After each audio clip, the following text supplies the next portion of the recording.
Hello student, welcome back to my YouTube channel India education Pathshala. आज हम बहुत ही अच्छा सेशन जो संस्कृत की प्रैक्टिस सेट को लेकर हम उपस्थित हैं।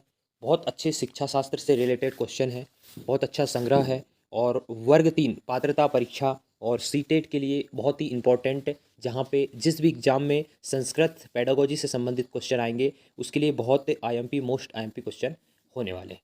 चलिए दोस्तों, देखते हैं आज हम करते हैं अधिगम अक्षमता के बारे में पढ़ते हैं। सबसे पहले अधिगम अक्षमता क्या मतलब होता है इसका और क्या चीज़ें हैं इसमें, समझते हैं।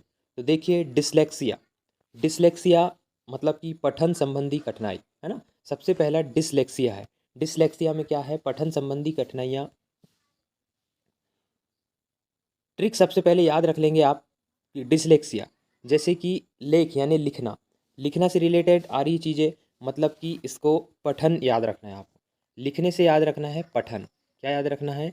लिखने से लेख, लिखने से याद रखना है पठन। ठीक है, तो सबसे पहला जो होगा वो होगा डिसलेक्सिया, पठन संबंधी कठिनाइयाँ। उसके बाद में सेकंड चीज़ देखते हैं डिसग्राफिया।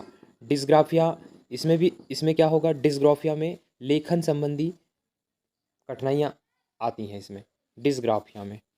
ठीक है, डिसग्राफिया में क्या होगा? लेखन संबंधी कठिनाई होगी, है ना। उसके बाद में आते हैं तीसरा अफेज्या। अफेज्या में भाषा संबंधी कठिनाइयाँ आती हैं। कौन सी आती हैं कठिनाइयाँ? अफेज्या में भाषा संबंधी कठिनाइयाँ आती हैं।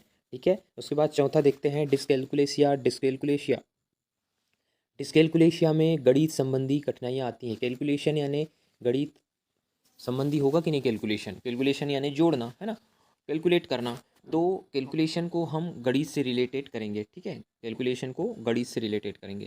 ठीक है, याद रखेंगे। तो डिसकैलकुलेशिया में गणित संबंधी कठिनाइयाँ आएंगी। उसके बाद में आ जाते हैं हम डिस्थीमिया। डिस्थीमिया में आएगा तनाव वाली स्थिति।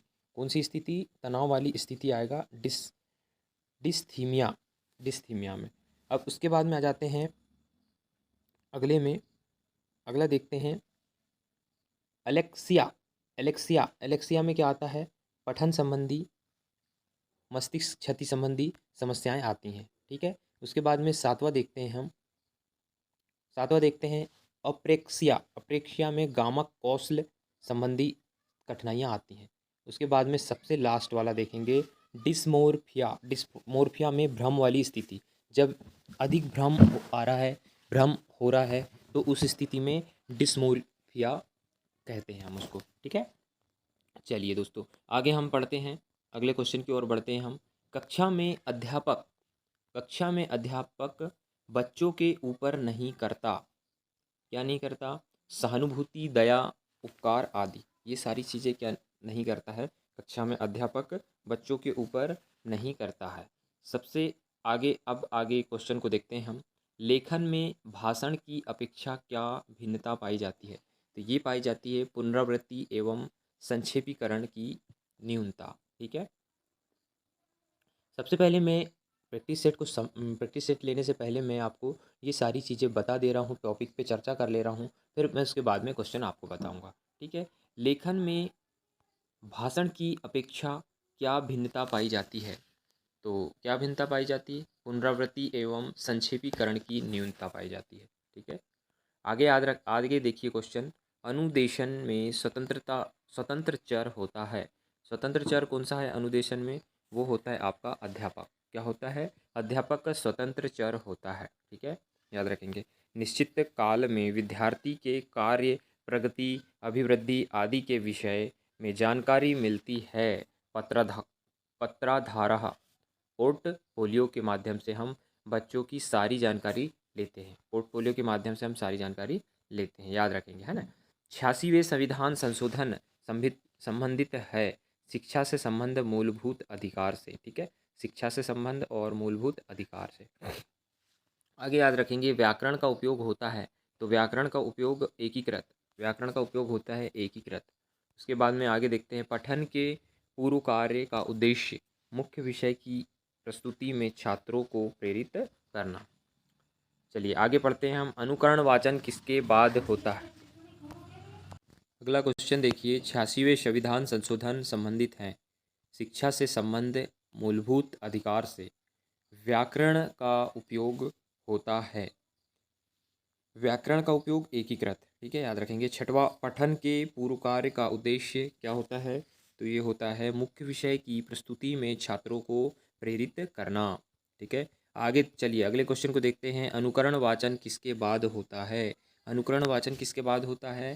तो ये होता है आपका, ये आदर्श वाचन के बाद में अनुकरण वाचन होता है, ठीक है। चलिए अगले क्वेश्चन की ओर बढ़ते हैं। अंतः व्यक्तिक प्रज्ञा के विकास का महत्वपूर्ण साधन क्या है? महत्वपूर्ण साधन, तो ये है आपका परस्पर विचार विमर्श। क्या है? परस्पर विचार विमर्श। प्रतिपुष्टि किसके विकास से संबंधित है? प्रतिपुष्टि शिक्षक और शिक्षार्थी दोनों से संबंधित है। मूल्यांकन में अध्यापक किस विषय पर सबसे अधिक ध्यान देता है? ठीक है, तो मूल्यांकन में अध्यापक किस विषय पर सबसे अधिक ध्यान देता है? बच्चे के पूर्व स्थिति एवं वर्तमान स्थिति के बीच अंतर, ठीक है। अब अगला देखते हैं, पठन के समय सबसे महत्वपूर्ण है। पठन के समय क्या महत्वपूर्ण है? तो पठन के समय महत्वपूर्ण है पठन के अर्थ का अवगमन। क्या है? पठन के अर्थ का अवगमन महत्वपूर्ण है। चलिए अगले क्वेश्चन को देखते हैं। लक्ष्य सिद्ध मापन होता है। लक्ष्य सिद्ध मापन क्या होता है? ये होता है मूल्यांकन होता है, ठीक है, याद रखेंगे। अगला क्वेश्चन देखते हैं। तार्किक प्रश्न, व्याख्यात्मक प्रश्न, व्यक्तिगत चिंतन वाले प्रश्नों से छात्रों में विकास होता है। कौन सा विकास होता है? ये आपका होता है चिंतन कौशल, ठीक है, चिंतन कौशल याद रखेंगे, ठीक है। अगले क्वेश्चन की ओर बढ़ेंगे हम। सृजनात्मकता के सतत व्यापक मूल्यांकन से तात्पर्य है, ठीक है, इंपॉर्टेंट क्वेश्चन है। सतत व्यापक मूल्यांकन से तात्पर्य है, तो क्या तात्पर्य है? ये तात्पर्य है शैक्षणिक, सह शैक्षणिक, ठीक है। कौन कौन से तात्पर्य हैं? शैक्षणिक और सह शैक्षणिक तात्पर्य हैं। संप्रेषण हमेशा होता है, तो संप्रेषण हमेशा होता है दो या दो से अधिक पक्षों में। संप्रेषण दो लोग होंगे तभी तो संप्रेषण होगा। संप्रेषण का मतलब होता है विचारों का आदान प्रदान करना। तो संप्रेषण कब होगा? जब दो या दो से अधिक व्यक्ति होंगे, तो दो या दो से अधिक पक्ष हों तो संप्रेषण होगा, ठीक है। अगला क्वेश्चन देखते हैं 9 नंबर का। संस्कृत पाठ्यक्रम में संवाद लेख, व्याख्यात्मक प्रश्न, निबंधात्मक लेख का मूल उद्देश्य होता है। तो क्या उद्देश्य होता है इसका? इसका उद्देश्य होता है सृजनात्मकता की पहचान। क्या होता है? सृजनात्मकता की पहचान होता है। अब अगला देखते हैं। सतत व्यापक मूल्यांकन से तात्पर्य है, तो सतत व्यापक मूल्यांकन से तात्पर्य है शैक्षणिक, सह शैक्षणिक। कौन से तात्पर्य हैं? शैक्षणिक, सह शैक्षणिक तात्पर्य हैं।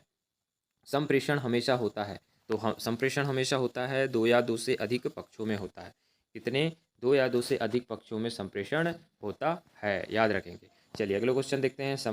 संश्लेषण विधि है। संश्लेषण विधि, तो क्या विधि, संश्लेषण विधि क्या है? तो ये संश्लेषण विधि ज्ञात से अज्ञात की ओर चलना ही संश्लेषण विधि है, ठीक है। विश्लेषण विधि क्या है देखते हैं हम। विश्लेषण विधि क्या है? तो विश्लेषण विधि में अज्ञात से ज्ञात की ओर चलते हैं, ठीक है। अज्ञात से ज्ञात की ओर चलना ये आपकी विश्लेषण विधि है, ठीक है। अब आगे देखते हैं। भाषा शिक्षण में नियंत्रण नाम क्या होते हैं? यथार्थता निर्धारण के लिए व्याकरण का उपयोग, ठीक है, ये याद रखेंगे।